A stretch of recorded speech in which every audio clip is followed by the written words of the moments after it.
ونستغفره ونعوذ بالله من شرور أنفسنا ومن سيئات أعمالنا من يهده الله فلا مضل له ومن يضلل فلا هادي له وأشهد أن لا إله إلا الله وحده لا شريك له وأشهد أن محمدا عبده ورسوله يا أيها الذين آمنوا اتقوا الله حق تقاته ولا تموتن إلا وأنتم مسلمون يا أيها الناس اتقوا ربكم الذي خلقكم من نفس واحدة وخلق منها زوجها وبث منهما رجالا كثيرا ونساء واتقوا الله الذي تساءلون به والأرحام إن الله كان عليكم رقيبا يا أيها الذين آمنوا اتقوا الله وقولوا قولا سديدا يصلح لكم أعمالكم ويغفر لكم ذنوبكم ومن يطع الله ورسوله فقد فاز فوزا عظيما أما بعد فإن خير الحديث كتاب الله وخير الهدي هدي محمد صلى الله عليه وسلم وشر الأمور محدثاتها وكل محدثة بدعة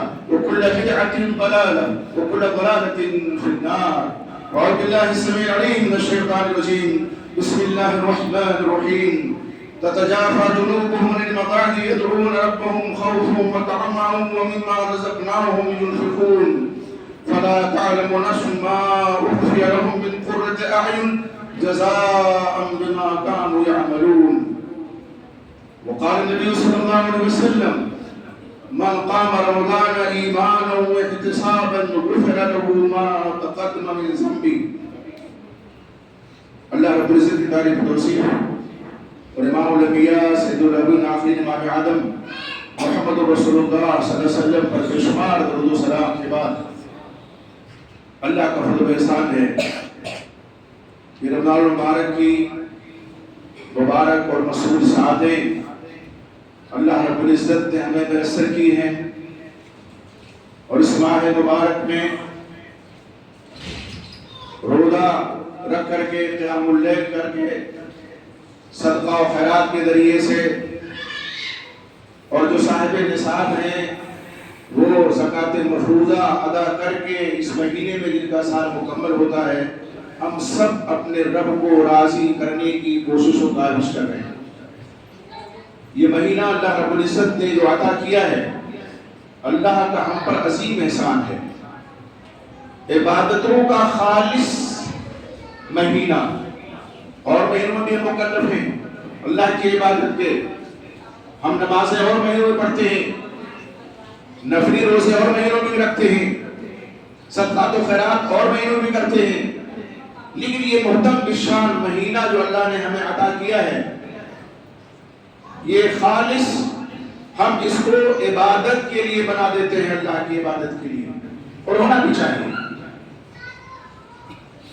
لیکن بڑے افسوس کی بات ہے کہ اس ماہ مبارک میں جو اس کی فضیلتیں ہیں خصوصاً قیام اللیل کی جو فضیلت ہے اس سے اکثر لوگ محروم ہو جاتے ہیں. یا تو اس کو ادا نہ کر کے محرومیت کا شکار ہوتے ہیں اور یا تو ادا کرتے ہیں لیکن جس طرح قیام اللیل کرنا چاہیے جس کو دوسرے لفظوں میں صلاۃ التراویح کہا جاتا ہے ادا کرنا چاہیے نہیں کرتے, وہ بھی محرومی کا شکار ہو جاتے ہیں.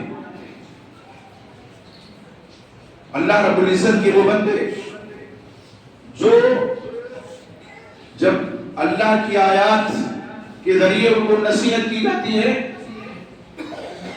تو سجدے میں گر جاتے ہیں, اللہ کی حمد کے ساتھ اس کی تسبیح و تحلیل کرتے ہیں. یہ اللہ رب العزت نے سورہ سجدہ میں اپنے مومن بندوں کی نشانی بیان فرمائی ہے. اور وہ مومن بندے کیسے ہوتے ہیں؟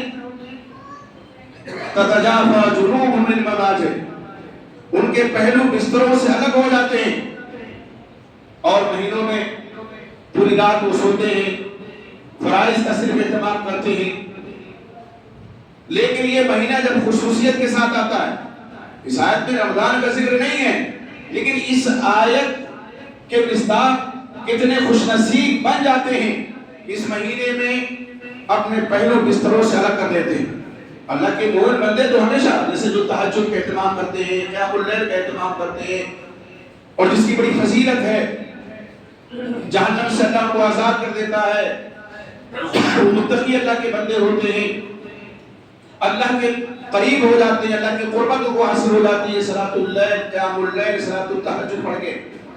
لیکن خصوصیت کے ساتھ اس مہینے میں وہ لوگ بھی جو اور دنوں میں قیام اللیل کا اہتمام نہیں کر پاتے کسی وجہ سے، اپنے پہلو کو بستر سے الگ کر لیتے ہیں۔ یہاں تو ان مومن بندوں کا ذکر ہے اس آیت کریمہ میں جو ہمیشہ یہ کرتے ہیں، لیکن کم سے کم وہ خوش نصیب ہیں جو اس مہینے میں اپنے پہلو کو بستر سے الگ کرتے ہیں، مطلب بیدار رہ کر کے قیام اللیل کرتے ہیں۔ یدعون ربهم خوفا وطمعا، وہ اپنے رب کو پکارتے ہیں ڈرتے ہوئے، اللہ سے امید رکھتے ہوئے، اللہ کے عذاب سے ڈرتے ہیں، جنت کی، اللہ کی رضا کی امید میں رہتے ہیں اور اللہ کو پکارتے ہیں۔ ایک تو یہ صفت، دوسری کیا؟ وَمِمَّا رَزَقْنَاهُمْ يُنْفِقُونَ، اور جو اللہ نے ان کو رزق دیا ہے، جو عطا کیا ہے، اس میں وہ خرچ کرتے ہیں۔ ہم دیگر مہینوں میں بھی صدقہ و خیرات کرتے ہیں، لیکن رمضان کے مہینے میں اور تیزی آ جاتی ہے اس میں، تو اللہ کی دی ہوئی روزی میں سے وہ اللہ کی راہ میں خرچ کرتے ہیں۔ اللہ فرماتے ہیں انعام دیکھیے ایسے بندوں کے لیے اللہ نے کیا انعام رکھا ہے، وَلَا تَعْلَمُ نَفْسٌ مَا أُخْفِيَ لَهُم مِّن قُرَّةِ أَعْيُنٍ، کوئی متنفس نہیں جانتا کہ اللہ تعالیٰ نے ان کے لیے کیا چھپا رکھا ہے، کیا پوشیدہ کر دیا گیا ہے ان کے لیے۔ جزاء بما كانوا يعملون، ان کی آنکھوں کی ٹھنڈک ملتی ہے انہیں اس کے بدلے میں جو عمل کرتے ہیں۔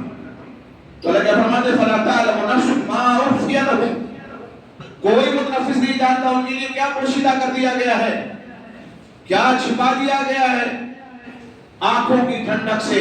یعنی جس کو دیکھیں گے وہ جنت میں، تو آنکھیں ان کی ٹھنڈی ہو جائیں گی، خوش ہو جائیں گے وہ، کس کے بدلے میں؟ جزاء بما كانوا يعملون، اس کے بدلے میں جو عمل کرتے تھے۔ تو کم سے کم یہ مہینہ، اس میں ہم اس آیت کا مصداق بن جاتے ہیں۔ ویسے ہمیشہ رہنا چاہیے اس آیت کا مصداق، لیکن یہ مہینہ جو اللہ نے عطا کیا ہے خصوصیت کے ساتھ، عبادتوں کا مہینہ، ریاضتوں کا مہینہ، قیام اللیل کا مہینہ، روزے کا مہینہ، غم گساری کا مہینہ، صدقہ و خیرات کا مہینہ، یہ خصوصیت ہمدردی کا مہینہ، اس میں اگر اس صفت سے کوئی بندہ متصف ہو جاتا ہے تو یقین جانیے اگر خلوص دل کے ساتھ ہم یہ عمل کر لے جائیں اور ان صفات سے متصف ہو جائیں تو پھر سال کے 11 مہینے میں بھی ہم وہ عمل کریں گے انشاءاللہ۔ جو لوگ خلوص نیت کے ساتھ قرآن مجید کی تلاوت کرتے ہیں رمضان کے مہینے میں، اور جیسے رمضان گزرتا ہے تو رمضان میں اگر ایک دن میں 2 پارہ 3 پارہ وہ پڑھتے تھے 24 گھنٹے میں، تو کم سے کم 1 پارہ 2 پارہ وہ پڑھتے ہیں، وہ تسلسل ان کا برقرار رہتا ہے۔ تو اس لیے کہ ایک مہینہ جو خلوص دل کے ساتھ انہوں نے قرآن مجید کی تلاوت کی ہے، قیام اللیل کیا ہے، تو اس کی محبت ان کے دل میں اللہ نے بٹھا دی ہے، قرآن کی محبت، قیام اللیل کی محبت۔ اللہ کے نبی محمد صلی اللہ علیہ وسلم فرماتے ہیں، اسے بخاری کی حدیث سے، من قام رمضان ایمانا واحتسابا غفر له ما تقدم من ذنبه، جس نے رمضان کے مہینے میں قیام کیا ایمان رکھتے ہوئے، اجر کو طلب کرتے ہوئے، تو اس کے پچھلے گناہ بخش دیے جاتے ہیں، گناہ صغیرہ۔ ایک حدیث میں آپ صلی اللہ علیہ وسلم فرماتے ہیں کہ رمضان کے مہینے میں اللہ نے روزے کو فرض کیا، فرض اللہ صیامہ وسننت قیامہ، اور میں نے اس کے قیام کو مسنون کیا۔ حضرت ابو سلمہ ابن عبد الرحمن رضی اللہ تعالیٰ عنہ وہ عائشہ صدیقہ رضی اللہ تعالیٰ عنہ سے سوال کرتی تھی کہ اللہ کے نبی محمد صلی اللہ علیہ وسلم کی نماز رمضان میں کیسے ہوتی تھی، قیام اللیل آپ کیسے کرتے تھے؟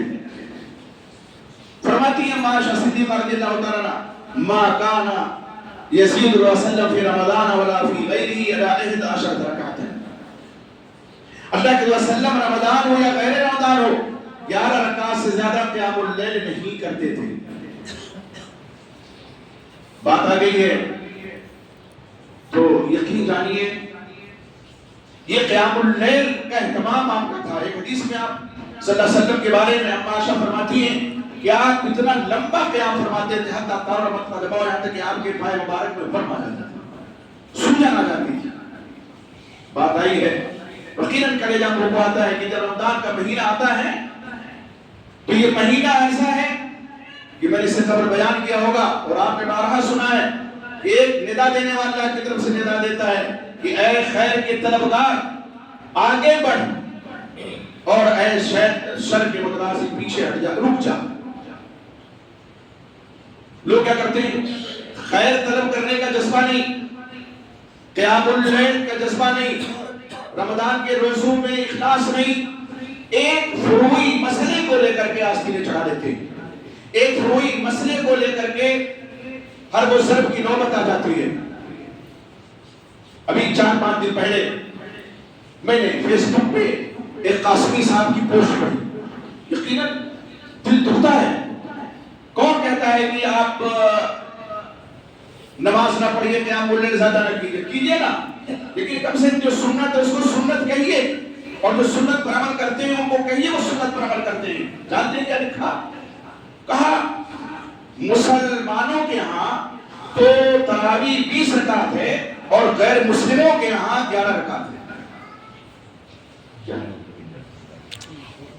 مسلمانوں کے ہاں تراویح 20 رکعت ہے، میں فروعی مسئلے کو کبھی نہیں ذکر کرتا، لیکن انسانی آدمی ہے نا، جو گردش مدام سے گھبرا نہ جائے دل، انسان ہوں ریال اور ساور بھی ہوں میں۔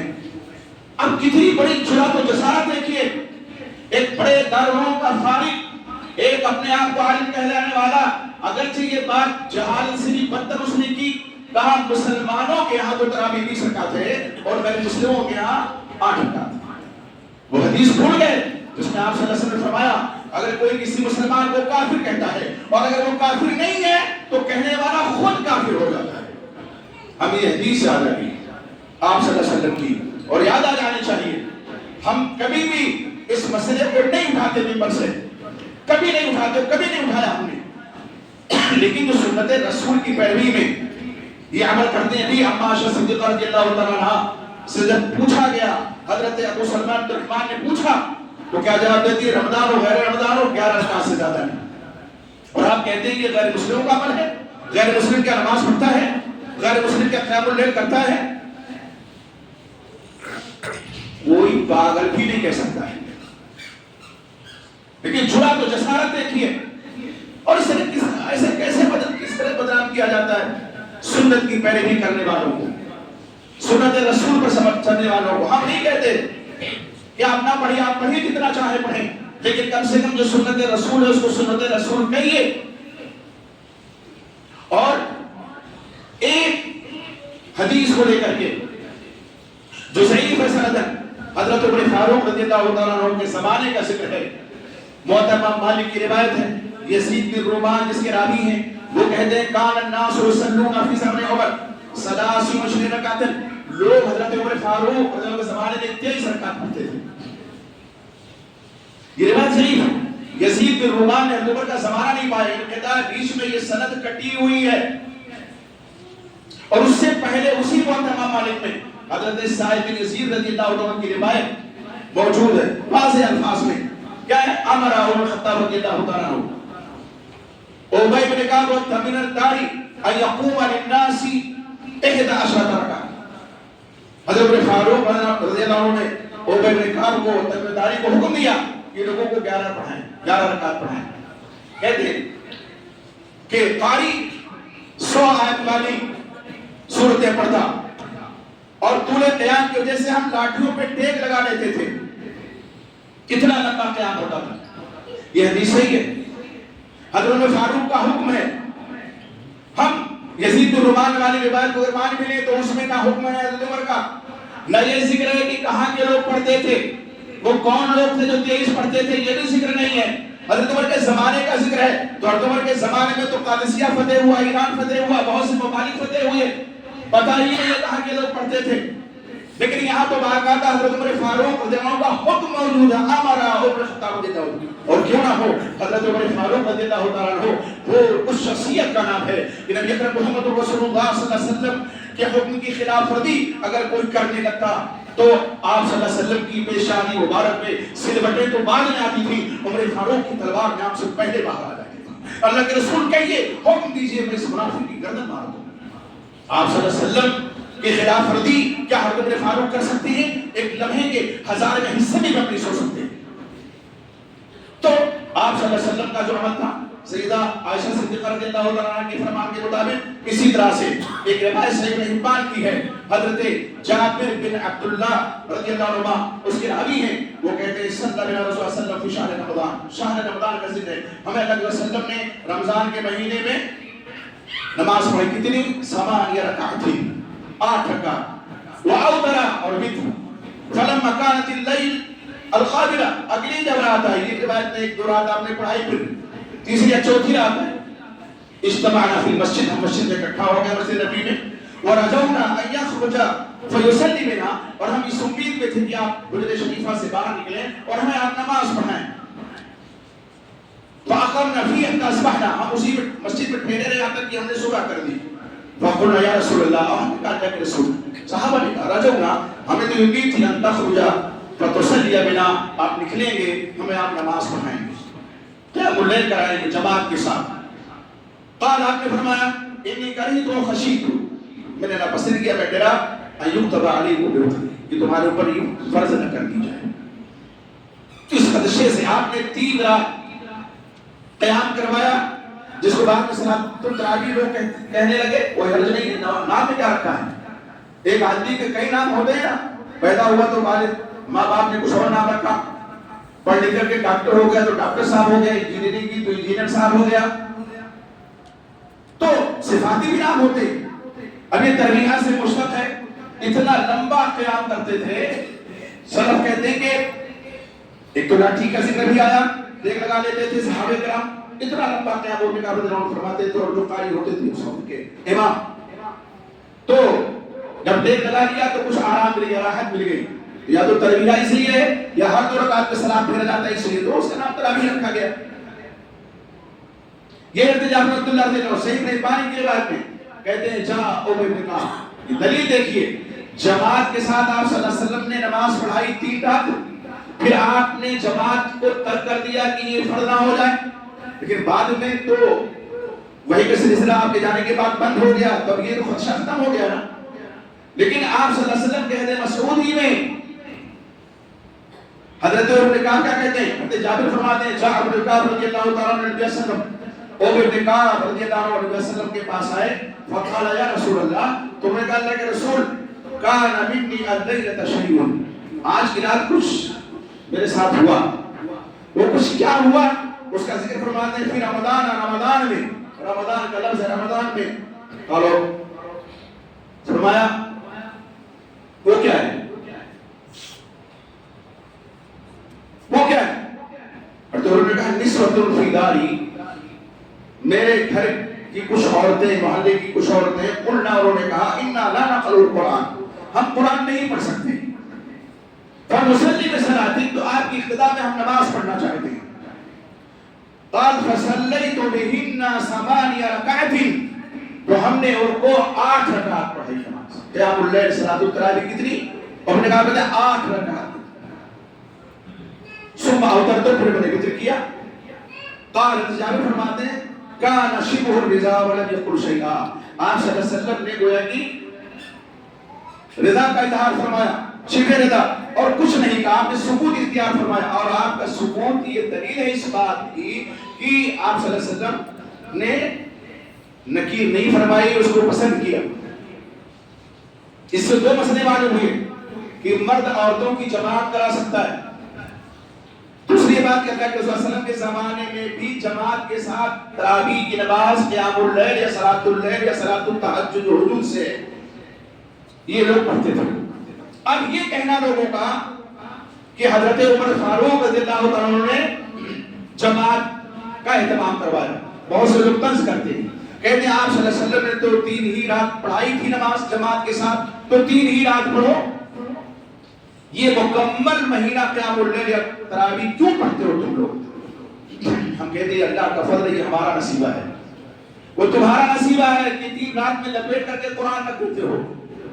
وہ جو فریضہ ہے اور جس کے بارے میں اللہ نے فرمایا وَرَتِّلِ الْقُرْآنَ تَرْتِیلًا، قرآن کو ترتیب کے ساتھ پڑھو، ٹھہر کے پڑھو. ترتیب یہ امر کا صیغہ ہے، وجوب پہ دلالت کرتا ہے. واجب ہے قرآن مجید کو ٹھہر کر کے پڑھنا. ایک ایک حرف واضح ہونا چاہیے، ایک ایک آیت واضح ہونا چاہیے. لیکن 3 راتوں میں جو لپیٹ کے رکھ دیتے ہیں، 5 راتوں میں جو لپیٹ کے رکھ دیتے ہیں، اور باقاعدہ طور پہ بعض جگہوں پہ تو داد و دہی سے بھی نماز آ جاتا ہے ایسے باپ کو کہ ماشاءاللہ ماشاءاللہ کیا امام صاحب نے قرآن مکمل کیا ہے 3 رات میں، اور پھر وہ انعامات کی بارش ہوتی ہے کہ مت پوچھیے.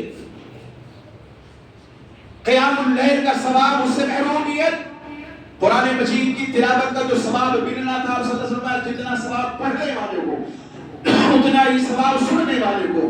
سننے والے کے نہ پلے کچھ پڑا اور نہ امام صاحب. ایک ہی سانس میں سورہ فاتحہ ختم، سر انجن کی طرح سے کوئی سپر فاسٹ ٹرین چل رہی ہے کہ بھیڑتے ہوئے پٹریاں پیچھے سے جا رہی ہے. کچھ نہ پڑھنے والے کو پتا، نہ سننے والے کو پتا کہ امام صاحب قاری صاحب کیا قرأت کر رہے ہیں، کیا پڑھ رہے ہیں، کون سی سورہ پڑھ رہے ہیں، کون سی آیت پڑھ رہے ہیں. تو دین میں تو یہ لپیٹ دیتے ہیں. ہمیں تو اللہ کا فضل ہے. اللہ کے وسلم ابھی یہ خدشہ ظاہر کیا گیا حدیث کی روشنی میں کہ فرض ہو جاتی ہے. اتنی پسند اللہ کو یہ نماز ہے، اس لیے آپ نے جماعت تک کر دی. لیکن لوگ پڑھتے ہیں، لوگ پڑھتے رہے. یہ کہنا کہ جماعت کے ساتھ حضرت عمر فاروق نے ایسا کیا، یہ بنیادی طور پر غلط ہے. جماعت کرتے رہے لوگ. ہاں ایک قاری پہ اکٹھا نہیں تھے، وہ حضرت عمر فاروق نے کیا، وہ حضرت عمر فاروق نے کیا. اسی حدیث سے معلوم ہوا کہ حضرت عبید بن کعب نے جماعت کروائی. آپ صلی اللہ علیہ وسلم کہ عہد مسعود میں اور آپ کے علم میں بھی لائے اور آپ نے اس میں نکیر نہیں فرمائی. تو معلوم کیا ہوا اس سے کہ جماعت آپ صلی اللہ علیہ وسلم کے زمانے میں لوگ کرتے تھے. حضرت عمر فاروق رضی اللہ تعالیٰ عنہ نے کیا کیا؟ عبد الرحمن بن عبد القاری کی روایت ہے، وہ کہتے ہیں خرج عمر بن خطاب رضی اللہ عنہ، میں حضرت عمر فاروق رضی اللہ عنہ کے ساتھ نکلا لیلۃ الفطر، رمضان کی ایک رات میں کہ مسجد نبی کی جانب، فَإِذَا النَّاسُ أَوْضَاعٌ مُتَفَرِّقُونَ، تو لوگوں نے دیکھا کہ بکھرے ہوئے ہیں. ایک آدمی اپنا پڑھ رہا ہے، ایک آدمی پڑھ رہا ہے، اس کے پیچھے کچھ لوگ پڑھ رہے ہیں، یعنی جماعت بھی کر رہے ہیں. اسی مسجد نبی میں الگ الگ کر رہے ہیں لوگ. بعض لوگ تنہا پڑھ رہے ہیں، بعض لوگ جماعت کے ساتھ پڑھ رہے ہیں. حضرت فاروق رضی اللہ عنہ جب دیکھا تو انہوں نے کہا کہ ان کو ایک قاری پہ اکٹھا کیوں نہ کر دیا جائے. تو ایک قاری پہ حضرت عمر کو حکم دیا کہ جماعت کرائیں. قیام اللیل کی صلاۃ التراویح جس کو بعد میں کہا جانے لگا صلاۃ التہجد، جماعت کے ساتھ پڑھائیں. اور جماعت کے ساتھ ثواب 27 درجہ بڑھا ہے صلی اللہ علیہ وسلم کے فرمان کی روشنی میں. تو حضرت فاروق نے جو عمل کیا یہ خلیفہ راشد کا عمل ہے. انہوں نے کیا کیا؟ جماعت تو متفرق ہو ہی رہی تھی، ایک قاری پہ اکٹھا کر دیا، ایک امام پہ اکٹھا کر دیا صحیح بخاری کی حدیث میں. اور پھر فرمایا نعمت البدعۃ هذه، یہ اچھی ایجاد ہے. کتنی اچھی ایجاد ہے. اپنی طرف سے کوئی ایجاد چیز نہیں کی تھی انہوں نے. اور یہاں بدعت لغوی معنی میں، اصطلاحی معنی میں نہیں ہے. آپ صلی اللہ علیہ وسلم نے ایک سنت جاری کی، جماعت کی. صحابہ بھی جماعت کرتے رہے، ایک قاری پہ اکٹھا نہیں تھے، جماعت کے ساتھ پڑھتے رہے لیکن ایک قاری پہ اکٹھا نہیں تھے. حضرت فاروق رضی اللہ عنہ نے ایک قاری پہ اکٹھا کر دیا، ایک امام پہ اکٹھا کر دیا ہے کہ امام کے پیچھے روز کی مسجد میں جتنے لوگ آئیں تو ایک امام کے پیچھے نماز پڑھیں. یہ حضرت فاروق کا امر. آپ صلی اللہ علیہ وسلم علیکم بسنتی وسنت الخلفاء الراشدین المہدیین تمسکوا بها وعضوا علیہا بالنواجذ. آپ صلی اللہ علیہ وسلم میری سنت کو لازم پکڑو اور خلفاء راشدین کی سنت کو، جو ہدایت یافتہ خلفاء ان کی سنت کو لازم پکڑو، دانتوں سے مضبوطی کے ساتھ پکڑو. پہلے آپ کی سنت، علیکم بسنتی، تو آپ کی سنت انہیں لازم پکڑی جماعت کے ساتھ. اور حضرت عمر کی سنت کو کیا لازم پکڑا کہ ایک امام پہ لوگ متفق ہو گئے کہ ایک مسجد میں ایک امام ہو اور سب اسی کے پیچھے نماز پڑھیں. تو آپ صلی اللہ علیہ وسلم کی بھی سنت کی پیروی ہو رہی ہے اور خلیفہ راشد کی بھی سنت کی پیروی ہو رہی ہے. تو غلط کہاں ہے؟ کہاں غلط ہے؟ یہ دور رسالت سے لے کر کے دور صحابہ تک اور آج تک جماعت کے ساتھ تراویح کی نماز، قیام اللیل کی نماز رمضان کے مہینے میں ہوتی آئی ہے. حضرت عمر فاروق نے جو عمل کیا وہ کیا؟ ایک امام کے پیچھے. اس لیے یہ کہنا کہ 3 راتیں پڑھو، مکمل مہینہ کیوں پڑھتے ہو، اور طنز کرنا یہ زیب نہیں دیتا ہے لوگوں کو. اور پورا مہینہ اسی پہ بحث چلتی ہے. یقین جانیے اگر میں نے وہ پوسٹ نہیں پڑھی ہوتی تو شاید آج خطبہ کا موضوع میری نہیں کہ غیر مسلم پڑھتے ہیں آپ ایمان کو آواز دو ایمان کہاں ہے. ایسے مفتی اور قاسمی کے سینے میں جو دھڑکتا ہوا دل ہے اس کے کس گوشے میں ایمان بچا ہے جو مسلمانوں کو غیر مسلم کہہ رہا ہے محض اس وجہ سے کہ وہ سنت رسول کی پیروی میں نماز پڑھ رہے ہیں. آپ صلی اللہ علیہ وسلم نے جو ثابت کیا اس میں نماز پڑھ رہے ہیں, اس کی پیروی میں نماز پڑھ رہے ہیں. ہم نہیں کہتے آپ کیوں پڑھتے ہیں, آپ پڑھیے نا 20,000 پڑھیے, آپ کو اللہ نے طاقت دی ہے, لیکن سنت رسول کو اللہ کے واسطے پامال نہ کیجیے, اپنے پیروں تلے رودنے کی کوشش نہ کیجیے ورنہ ایمان بغارت ہو جائے گا, قیام اللیل کے ثواب سے بھی محروم ہو جائیں گے. اور یہ قرآن کے ساتھ جو سوتیلا برتاؤ یا استہزاء کا اور مذاق کا جو برتاؤ بنا رکھا ہے مساجد میں, اس کی وجہ سے قرآن کی سننے سے اور اس کی تلاوت سے بھی محروم ہو جائیں گے. تو اس مبارک مہینے میں, اس مسعود مہینے میں رحمتوں برکتوں عنایتوں اور تقویٰ اور تدین کے اس مہینے میں کیا حاصل ہوا ایسے لوگوں کو, کیا حاصل ہوا؟ دامن تو خالی کا خالی ہے. نماز بھی پڑھ رہے ہیں بے نمازی بن کر کے, روزہ بھی رکھ رہے ہیں روزے دار بھی نہیں ہیں, قیام اللیل بھی کر رہے ہیں چونکہ سنت رسول کو پامال کر کے کر رہے ہیں تو قیام اللیل کے ثواب سے محروم ہے, وہ بھی نہیں ہے. قرآن پڑھ رہے ہیں یا سن رہے ہیں لیکن قرآن نے جس طرح اللہ نے قرآن میں پڑھنے کا حکم دیا اس طرح نہیں پڑھ رہے ہیں تو اس کے پڑھنے اور سننے کے ثواب سے جو محروم ہے. یہ مہینہ ایسے لوگوں کی محرومیت کا مہینہ ہے, ان کی حرمہ نصیبی کا مہینہ ہے, اور اپنی حرمہ نصیبی میں ایسے لوگ جتنا بھی ماتم کریں کم ہے. دوسروں کو ایمان کا سرٹیفکیٹ بانٹنے سے پہلے یہاں یہ جو سینے میں دھڑکتا ہوا دل ہے اس میں غور کرو کہ اس میں تمہارے اس قول و عمل سے کتنا ایمان بچا ہے اور ایمان کی کتنی رمق بچی ہے, تب جا کر کے کسی پہ تبصرہ کرنا. اپنے ایمان کا پتہ نہیں ہے, یہ پتہ نہیں ہے کہ فرمان رسول کے مطابق ایسے آدمی سے ایمان نکل گیا, وہ کفر کی دہلیز پہ صرف پہنچا ہی نہیں بلکہ کفر کی منزل میں داخل ہو گیا جس کو کافر کہا اگر وہ کافر نہیں ہے. تو دنیا کے جتنے مفتی ہیں پوری دنیا میں, یہ میرا چیلنج ہے, کوئی بھی کسی بھی مسلک کا مفتی ہو اگر کوئی فتویٰ دے دے حدیث کافر ہیں تو شام نہیں ہوگی ہم توبہ کر لیں گے.